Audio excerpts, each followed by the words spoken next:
അസ്സലാമു അലൈക്കും വറഹ്മത്തുള്ളാഹി തആല വബറകാതുഹു. പ്രിയമുള്ള മുഹിബ്ബീങ്ങളെ, സഹോദരങ്ങളെ, സഫരി തൊവീൽ വസാദി ഖലീൽ. മഹാന്മാരെങ്ങനെയാണ് പറയുന്നത്? യാത്ര സുദീർഘമാണ്, ആ യാത്രയിൽ കൊണ്ടുപോകാനുള്ള സാമഗ്രികൾ വളരെ കുറവാണ്. പരലോകത്തേക്കുള്ള യാത്രയെക്കുറിച്ചാണ് പറയുന്നത്.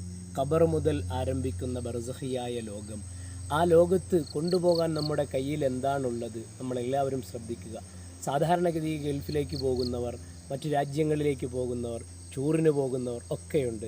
ആ പോകുന്ന യാത്രകളിലെല്ലാം താമസിക്കുവാനുള്ള വീടിനെക്കുറിച്ചും ഇടുവാനുള്ള വസ്ത്രത്തെക്കുറിച്ചും ചിലവാക്കാനുള്ള സമ്പത്തിനെക്കുറിച്ചൊക്കെ ചിന്തിച്ച് അതൊക്കെ സേവ് ചെയ്തുകൊണ്ടാണ് പോകുന്നതെങ്കിൽ പരലോകത്തേക്ക് പോകുമ്പോൾ നമ്മുടെ കയ്യിൽ എന്താണുള്ളത്?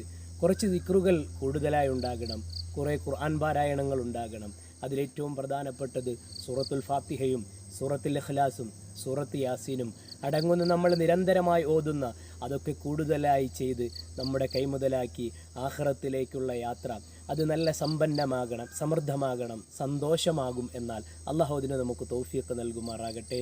ആമീൻ ബിറഹ്മതിക യാ അർഹമർ റഹീമീൻ. അസ്സലാമു അലൈക്കും വറഹ്മത്തുള്ളാഹി തആല വബറകാതുഹു.